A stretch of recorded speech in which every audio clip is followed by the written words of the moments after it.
Peace. Peace.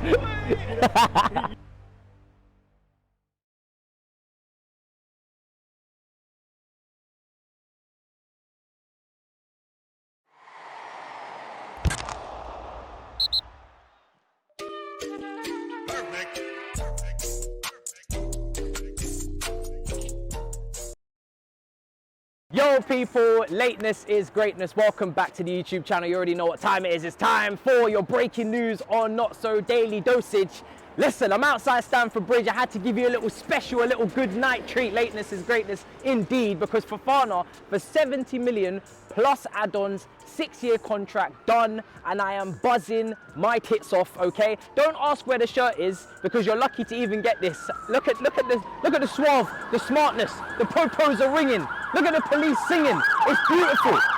This is what you want to see, okay? It was actually the Amber Lamb. This is what you want to see. I'm so excited for this signing. And finally, at right side centre back, we have a solution. Reece James will go to right wing back. We will no longer have to deal with the treacherous task of having to rotate Reece James into the back three and lose that beautiful crossing ability. Now we are going to thrive, people. And Fofana seals us up for the next 10 years. I'm really hoping that he's over that injury. He looks like he's over the hedge. Shout out to the movie. And on top of that, young and has the leadership to go next to him with Thiago Silva and Koulibaly. And maybe, just maybe, does this give us the little chance for a back four?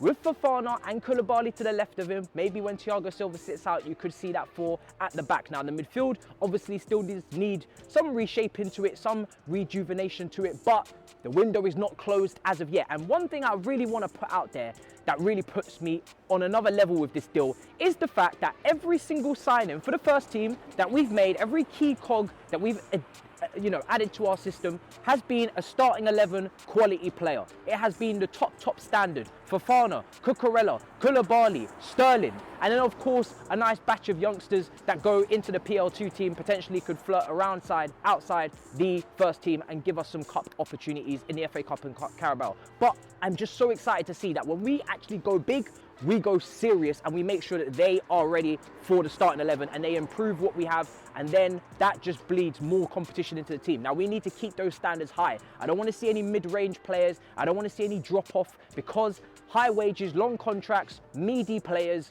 then they end up staying for a long duration and it sets us back further. If you can't get the creme de la creme and you can't get potential like you've signed already with those players in that PL2 team, then don't bother do anything at all, okay? Because there's another window in January. There's a DOF to come in as well, whether it be Paul Mitchell or even Edwards, if we still manage to convince him, get him a few presents over Christmas and sweeten him up a little bit, you never know. But we need to make sure that we don't bring in any bums. We only want quality, we only want class, we only want what is good for the super mighty Chelsea. So Fofana in the door, it seems, almost. But while this is going out, it will be over the line, I assure you. And then, of course, on top of that, Gordon, Frank Lampard quotes, pricing him at £100 million and then saying after that, he doesn't expect him to leave. I'm planning to keep him. And Super Frankie Lampard, once again, trying to help out the mighty Chelsea. He sees that we need creativity. He sees we need goals. He says we need midfield balance. He managed us. He knows what we need, okay? He understands what's going on at the football club. And he says, do you know what? I'm not going to make you overpay for Gordon. I'm going to price him out the market completely. He's not ready yet for the super mighty Chelsea. So you are going to have to take your money and go and buy what you actually need. And that right there, ladies and gentlemen, that is the stature and the magnitude of a real legend. So Gordon off the table, doesn't seem like it's going to be happening.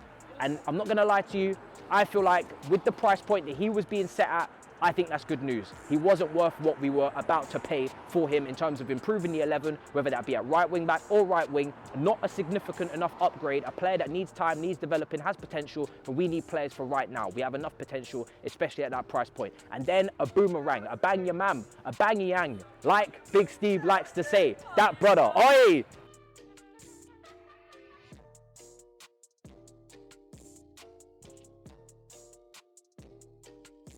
Listen, a bang, yamam, a boomerang. Will he be coming to Chelsea? Manchester United are getting involved, it would seem, according to reports.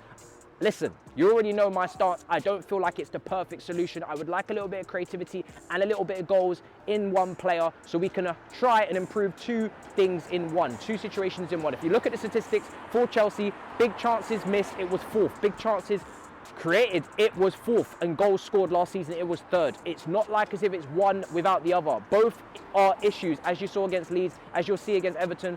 We don't always create enough chances. And when you look at the conversion, well, wasn't that rude? When you look at the conversion rate, when you look at actually how many shots we take in comparison to Liverpool and City over the last season, we actually don't have enough shots. We have like 250 less shots over the course of the season. Therefore, less goals. And of course, like I said, that leads to less chances being created.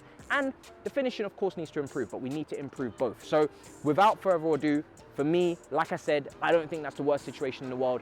But there aren't many targets and the market is poor. And I do prefer Aubameyang over Ronaldo. Memphis Depay is not going to Juventus, so that's another player to keep your eye on potentially. He is a free if the contract does get terminated. They are ready to contract termination for him, elimination process done.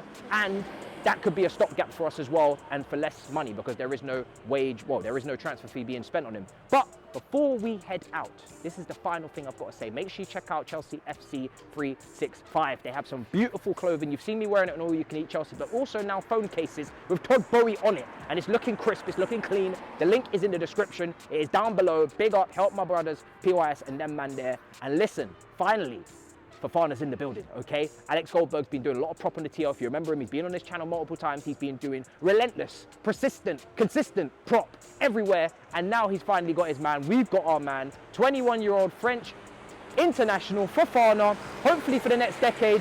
Do not even pull, don't even think about trying to pull what you did to Leicester. All of this not turning up to training is beautiful when it suits us.